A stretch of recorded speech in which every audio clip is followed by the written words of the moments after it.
Langit tidak lagi memiliki warna selain merah. Di mata seorang pendekar yang berdiri di puncak kehancuran, dunia telah berubah menjadi lautan darah. Angin membawa bau besi, dan tanah menyimpan keheningan para korban. Di tempat itu tak ada lagi kemenangan, tak ada lagi kehormatan, yang tersisa hanyalah kematian. Ia memanggil dalam hati para Sahyung, Sajae, dan Sajilnya. Tak satu pun menjawab. Lebih dari 20 sekte telah lenyap bersama 10 sekte besar. Pasukan terbaik runtuh seperti daun gugur. Segala permusuhan berakhir bukan dengan keadilan, melainkan pembantaian. Dan semua bermula dari satu manusia. Chunma, sang iblis langit. Pemimpin sekte penyembah iblis yang menjerumuskan dunia ke dalam malam tanpa fajar. Di hadapannya, pemuda sekte gunung berbunga masih berdiri, tubuhnya hampir roboh namun pedangnya belum jatuh. Nafas Chunma telah berada di ujung, namun matanya tetap menyala. Ia mengakui pedang itu. Mengakui bahwa seni pedang sekte gunung berbunga adalah yang tertinggi di dunia. Namun sebelum ajal menjemputnya, ia meninggalkan nubuat. Sang iblis akan kembali, dan saat itu dunia takkan mampu melawan. Pedang terakhir pun jatuh. Chun Myung, pendekar Plum Blossom Sword Saint, membunuh Chunma, lalu menyusulnya menuju kematian. Di puncak markas musuh, ia berbaring di antara angin dingin dan kenangan hangat. Ia tidak mati sebagai pemenang. Ia mati sebagai orang yang menyesal. Semua telah hilang. Saudara seperguruan, murid-murid, bahkan masa depan sektenya. Yang tersisa hanya anak-anak tanpa pelindung. Andai ia berlatih lebih keras. Andai ia lebih kuat.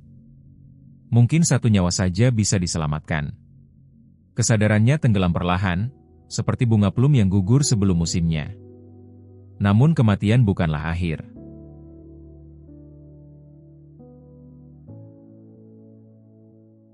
Ia membuka mata. Bukan langit gunung yang menyambutnya, melainkan dunia asing dan tubuh kecil yang rapuh. Ia dipukuli, dihina, dipanggil gelandangan. Tangannya pendek, tenaganya lemah, tak ada lagi sosok pendekar yang pernah ditakuti dunia. Saat ia melihat bayangannya di air, hatinya runtuh. Ia hidup kembali. Tetapi waktu tidak menunggunya. Ratusan tahun telah berlalu sejak kematian Chunma. Dengan harapan yang hampir putus, ia menanyakan satu nama yang menjadi rumahnya.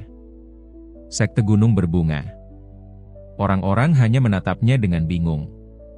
Nama itu tidak pernah tercatat dalam 10 sekte besar. Seolah seluruh hidupnya hanyalah mimpi yang terhapus sejarah. Chun Myung berdiri dalam sunyi.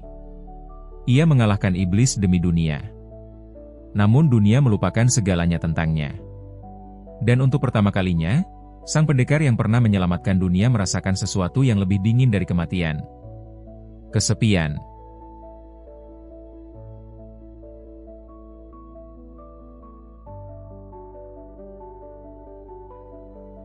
Nama sekte Gunung Berbunga terdengar asing di telinga dunia. Ketika ia menyebutkannya, orang-orang hanya mengernyit bingung. Bahkan 10 sekte besar yang kini berdiri tidak lagi memuat nama itu. Yang pernah menjadi salah satu dari 3 kekuatan terbesar dunia bela diri, telah runtuh. Chun Myung tidak percaya. Kata-kata itu terasa lebih tajam daripada pedang. Ia tidak bisa menerima bahwa tempat yang ia lindungi dengan nyawanya lenyap begitu saja dari sejarah. Ia harus melihatnya sendiri. Dengan tubuh barunya, tubuh bocah gelandangan bernama Cho Sem, ia memutuskan pergi ke Provinsi Shaanxi, menuju Gunung Berbunga yang mungkin sudah tak menyisakan apa-apa selain kenangan. Namun tubuh ini lemah. Beberapa langkah lari saja membuat nafasnya terengah dan kaki gemetar. Ia, yang dahulu bahkan menganggap kuda terlalu lambat, kini hampir pingsan setelah berlari beberapa menit. Mustahil mencapai gunung itu seperti ini. Maka ia berhenti. Jika kekuatan lama telah hilang, maka ia akan memulai dari awal. Di tempat sunyi yang jauh dari keramaian, Chun Myung duduk bersila. Pengetahuan seni bela diri yang tak terhitung jumlahnya masih tersimpan di kepalanya. Teknik tertinggi, rahasia sekte, hingga metode kultivasi energi sejati, semuanya masih ia ingat. Namun ia tidak memilih teknik agung. Ia memilih yang paling dasar. Equilibrium. Teknik sederhana yang dulu dipelajari setiap murid sekte Gunung Berbunga. Teknik yang tidak membuat seseorang kuat secara cepat, tetapi membersihkan tubuh hingga sempurna, membangun fondasi yang tak tergoyahkan. Perlahan ia menata napas. Energi dunia disaring, kotoran dipisahkan, lalu dikumpulkan ke dalam dantian, lautan Ki di bawah pusar. Energi kecil itu bergulir seperti bola salju. Kecil, namun kokoh. Suatu hari akan menjadi longsor yang tak bisa dihentikan. Namun setelah selesai, tubuhnya tetap lelah. Ia menghela napas panjang. Fondasi memang terbentuk, tetapi perjalanan masih sangat jauh. Di pasar yang ramai, masalah datang sendiri. Para gelandangan lain merasa wilayah mereka direbut oleh bocah baru yang menarik belas kasihan orang-orang. Mereka mencoba mengusirnya, lalu mengancamnya. Chun Myung menatap mereka dengan datar. Ia memang lemah. Namun ia tetap pendekar. Dengan gerakan sederhana, ia merobohkan mereka satu persatu. Tidak cepat, tidak indah, tetapi cukup. Tubuh barunya mulai menyesuaikan diri dengan ingatan lamanya. Para gelandangan itu akhirnya gemetar memanggilnya Tuan. Chun Myung hanya mendengus. Ia menanyakan jalan tercepat menuju Shaanxi. Mereka tidak tahu. Ia pun pergi, meninggalkan ancaman ringan yang membuat mereka tak berani menatap punggungnya. Senja turun di sebuah sekte yang tenang. Seorang pemimpin sekte memandang langit saat muridnya datang melapor, ada seorang anak kecil ingin menemuinya. Tak lama kemudian, seorang bocah kumal berdiri di hadapannya. Matanya tidak sesuai dengan tubuhnya. Ia menunduk hormat, lalu berbicara dengan suara mantap. Ia adalah Chun Myung. Dan ia datang untuk bergabung dengan sekte Gunung Berbunga. Sekarang bukan sebagai legenda, melainkan sebagai awal yang baru. Ketika bocah kumal itu berdiri di hadapan pemimpin sekte dan menyatakan keinginannya bergabung, ruangan menjadi hening. Pemimpin sekte menatapnya lama. Bergabung dengan sekte Gunung Berbunga, katamu. Unam di sampingnya ragu. Mereka telah lama berhenti menerima murid baru. Sekte itu bahkan nyaris tak mampu menopang dirinya sendiri. Namun di balik wajah tenang, Chun Myung sedang menahan gejolak dalam dadanya. Untuk memahami amarahnya, waktu seolah mundur beberapa jam sebelumnya. Ia akhirnya tiba di Gunung Berbunga. Dengan tubuh kecil yang nyaris runtuh karena kelelahan, ia berdiri di kaki gunung yang pernah menjadi rumahnya. Jalan pintas dari para gelandangan hampir membunuhnya, tetapi ia berhasil. Ia mendaki dengan sisa tenaga. Setiap langkah seperti mempertaruhkan nyawa. Namun ketika sampai, ia tidak menemukan papan nama sekte. Tidak ada tulisan yang setiap pagi dibersihkan oleh sahyungnya dahulu. Dadanya sesak. Seorang murid menemukan bocah itu dan membawanya masuk, mengira ia hanya tamu tersesat di malam hari. Chun Myung mengikutinya, berusaha menahan guncangan di hatinya. Tempat latihan terbentang luas, namun hanya tanah. Dulu lantainya marmer putih. Kini kosong dan dingin. Bangunan megah Heavenly Golden Palace telah hilang, meninggalkan lahan kosong yang bahkan tak dikenali. Mereka berkata itu hanya sisa kejayaan masa lalu. Ia menggertakkan gigi. Bukan sisa kejayaan. Itu adalah sejarah mereka. Di kuil leluhur, pukulan berikutnya datang. Lilin emas warisan kaisar telah hilang. Gulungan tulisan para pendahulu menghilang. Patung dan lukisan tak tersisa. Dan yang paling menyakitkan, bunga plum putih. Artefak suci sekte, simbol semangat mereka, telah dijual. Benda yang tidak bersinar seperti emas, tidak berkilau seperti perak, namun memuat kehormatan sekte Gunung Berbunga, lenyap demi bertahan hidup. Untuk pertama kalinya sejak bereinkarnasi, Chun Myung hampir kehilangan kendali. Ia memohon bertemu ketua sekte. Ia harus menghentikan kehancuran ini. Kembali ke ruang pertemuan. Ia sudah menyiapkan rencana. Jika ditolak, ia akan menggunakan identitas masa lalu dan memaksa masuk. Segalanya telah ia susun dengan matang. Namun, aku menerima permintaanmu. Chun Myung tertegun. Rencananya runtuh sebelum digunakan. Pemimpin sekte tersenyum lembut. Mereka tidak menolak siapapun yang datang mencari perlindungan, seperti mereka tak pernah mengusir burung yang berteduh dari hujan. Unam diperintahkan menyiapkan upacara penerimaan. Di dalam hati, Chun Myung justru panik. Bukan ini yang ia harapkan. Ia datang untuk memperbaiki sekte, bukan menjadi murid kecil di dalamnya lagi. Dan untuk pertama kalinya, pendekar legendaris itu merasa kalah, bukan oleh pedang, melainkan oleh kebaikan. Chong Myung melangkah menyusuri lorong asrama dengan gumaman pelan. Kamar-kamar yang sunyi itu kini akan terisi penghuni baru, pikirnya, namun sebelum pikirannya selesai, sebuah teriakan memecah udara. Seorang murid menuduhnya mengintip kamar, disusul murid lain yang datang berkerumun. Keributan kecil segera membesar, hingga seorang penanggung jawab asrama datang menenangkan keadaan. Anak baru itu diperkenalkan singkat, lalu semua diminta beristirahat. Namun sebelum bubar, seorang senior bernama Jogul menatapnya dengan ancaman samar, janji akan memberi pelajaran nanti. Pagi berikutnya, janji itu benar-benar datang. Di halaman latihan, para senior mengelilinginya dengan senyum yang tidak ramah. Mereka menyuruhnya melepas pakaian, berdalih keakraban antar murid ditempa lewat sedikit pukulan dan ejekan. Chong Myung hanya memandang sejenak, lalu bertanya tenang di mana penanggung jawab asrama berada. Ketika jawaban tak memuaskan, pukulan pertama justru mendarat dari dirinya. Seketika keadaan berbalik. Para senior yang berniat menakutinya malah terdiam, lalu satu persatu dipaksa duduk rapi seperti murid baru. Dengan nada santai, ia menanyai mereka tentang sekte, istana yang hilang, bangunan rusak, dan masa lalu gunung berbunga. Dari cerita mereka, ia mengetahui kebenaran pahit. Setelah seorang pendekar besar mengalahkan Chunma, sisa pasukan iblis membalas dendam dan membakar gunung itu. Sekte yang dahulu berjaya hancur perlahan, tak pernah pulih seperti semula. Di balik wajah tenangnya, hatinya terhantam. Ia sadar pendekar yang mereka ceritakan adalah dirinya sendiri pada kehidupan sebelumnya.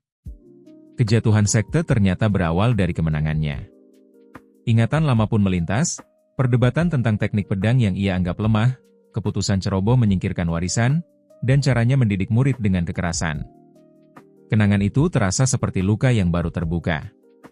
Kembali ke masa kini, ia dipanggil ke tempat latihan. Para murid berlatih teknik dasar equilibrium dengan gerakan kaku.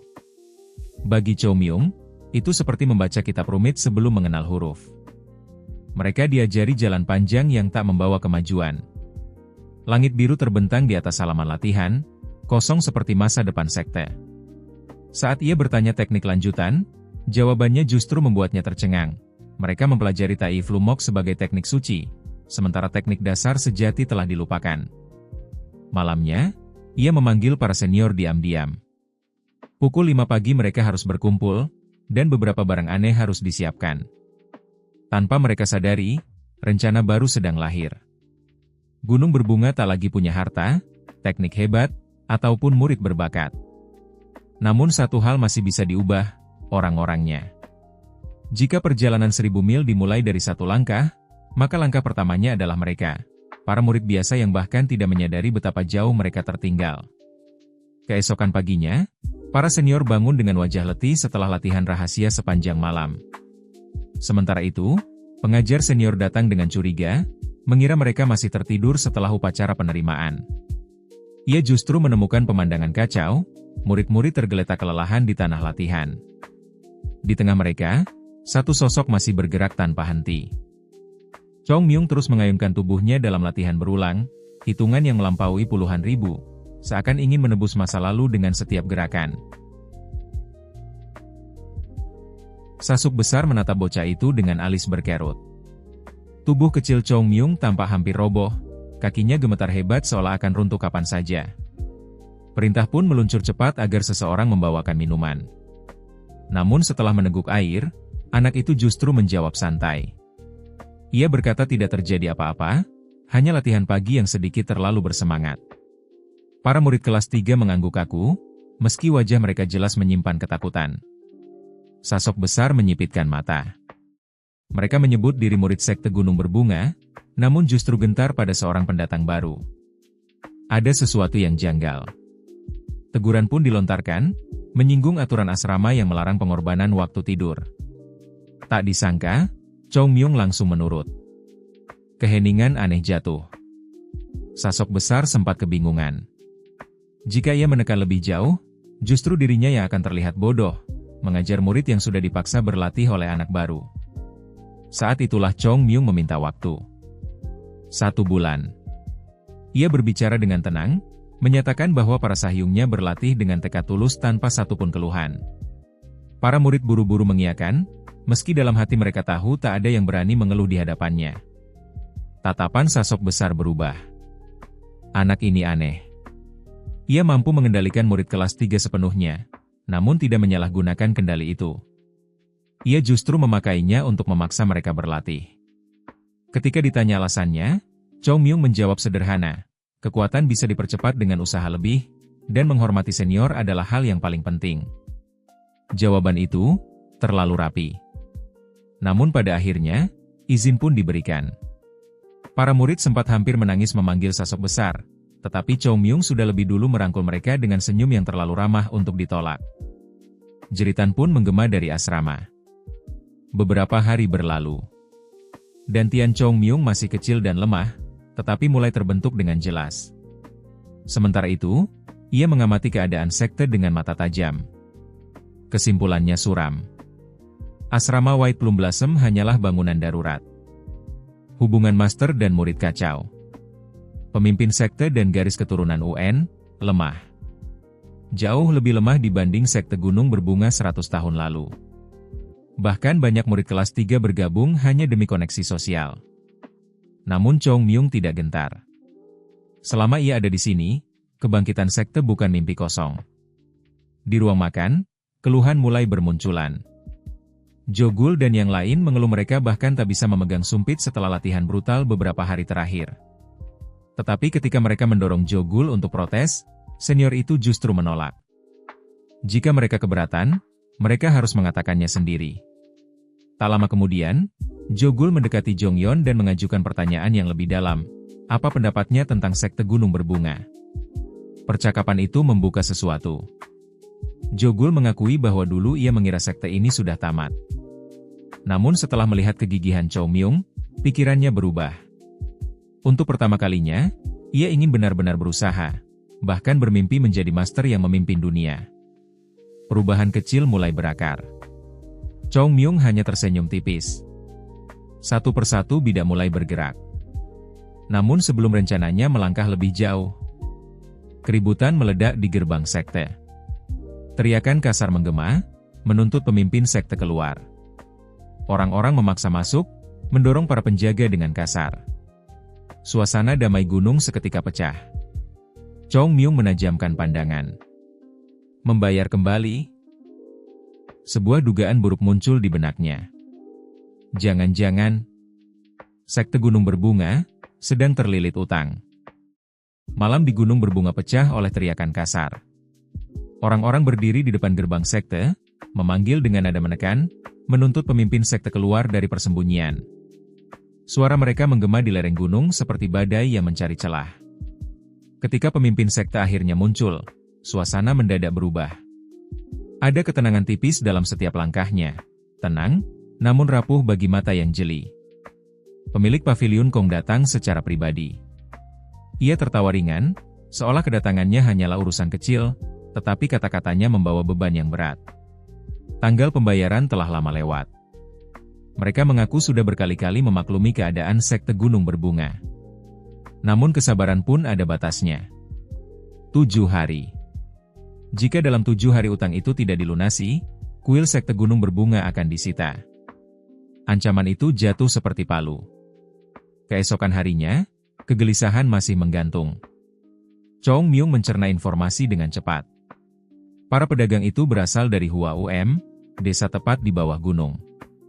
Pemilik pavilion Tai Hua, nama itu menyalakan sesuatu dalam ingatannya. Dulu, pavilion itu milik sekte Gunung Berbunga. Sekarang berada di tangan orang lain. Matanya menajam. Ada yang tidak beres. Dan jika nalurinya benar, semuanya sudah berjalan ke arah yang sangat salah. Ia pun meminta Jogul menyiapkan sesuatu. Sebuah pepatah Buddhis terlintas di benaknya, bahwa untuk mencapai jalan kebenaran, terkadang seseorang harus berani melampaui batas yang tampak benar. Chong Myung tersenyum tipis. Ia akan mencari jalannya sendiri. Di sebuah kedai makan, para penagih utang tertawa puas. Mereka membicarakan betapa bingungnya pemimpin sekte tadi malam. Jumlah pinjaman yang menumpuk membuat mereka yakin gunung berbunga takkan mampu bangkit lagi. Pemilik paviliun Kong hanya tersenyum samar. Yang mereka incar bukan sekadar uang. Nilai sebenarnya adalah kuil itu sendiri. Jika disita, banyak sekte musuh gunung berbunga akan rela membayar mahal hanya untuk menghapus nama besar yang pernah mengguncang dunia bela diri. Rencana itu licin. Dan mereka sangat percaya diri. Malam semakin larut ketika salah satu dari mereka berjalan pulang dengan hati ringan, membayangkan keuntungan besar yang akan segera datang. Langit gelap. Bulan belum tinggi. Lalu, sebuah suara menghentikannya. Sosok kecil berdiri di jalan. Pakaian gelap, sikap santai, namun auranya anehnya menekan. Para pengawal langsung siaga, menilai bocah itu sebagai ancaman yang tidak biasa. Perintah diberikan untuk menangkapnya hidup-hidup. Namun dalam sekejap, segalanya berakhir. Para pengawal jatuh satu persatu seperti daun kering tersapu angin. Sunyi.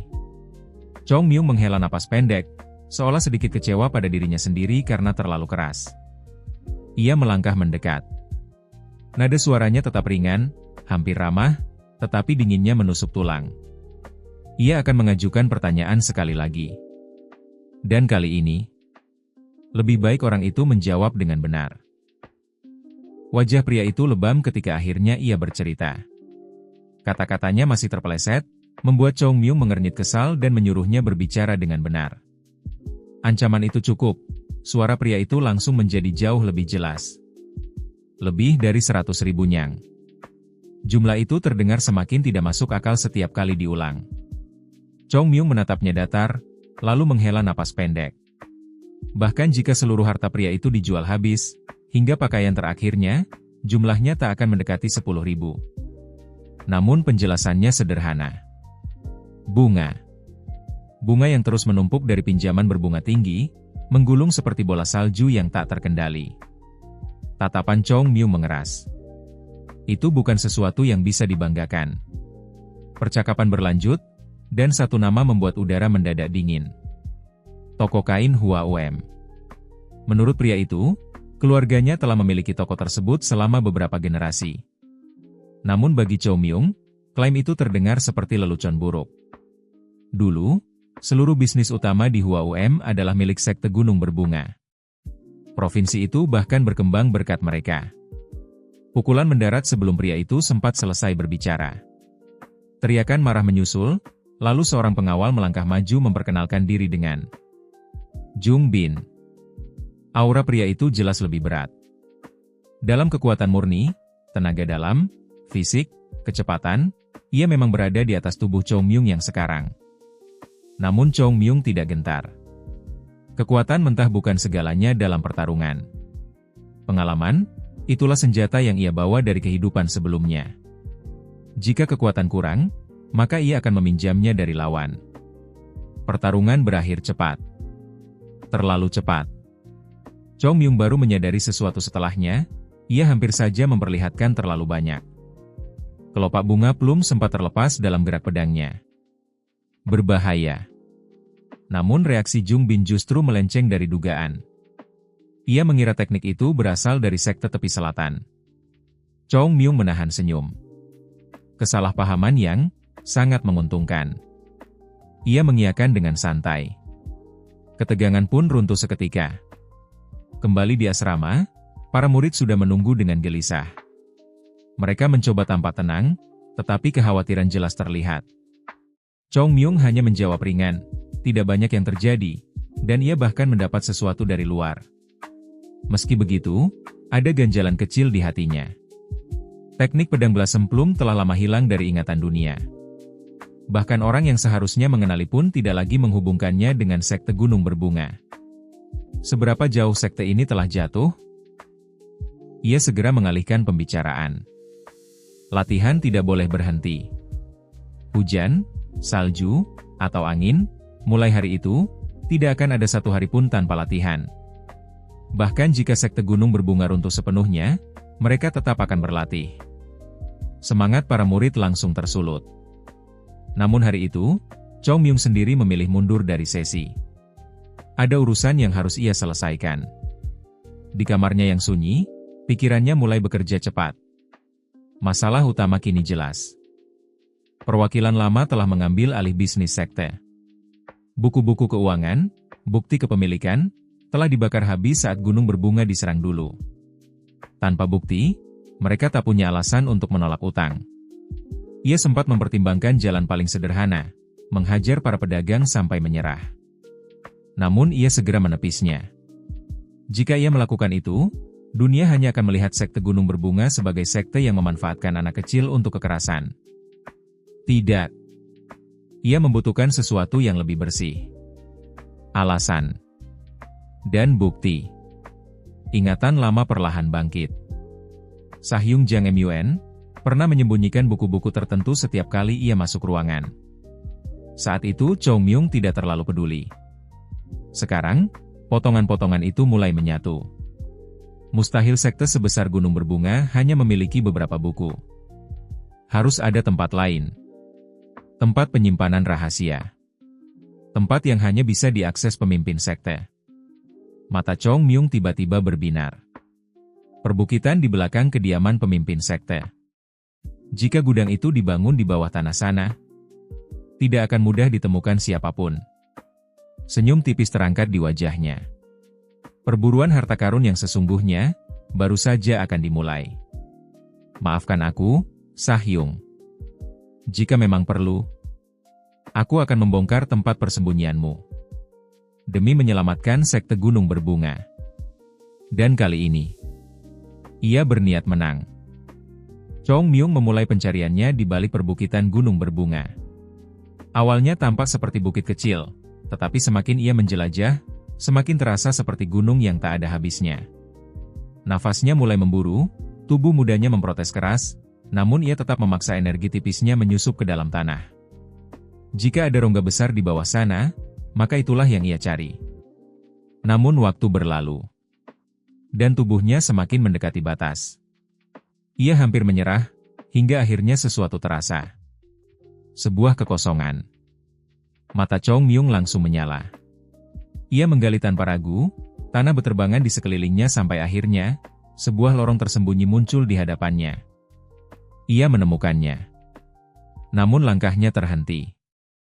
Di depan pintu yang tergores itu, seseorang sudah berdiri lebih dulu. Pemimpin sekte. Dari kejauhan, Chong Myung memahami segalanya.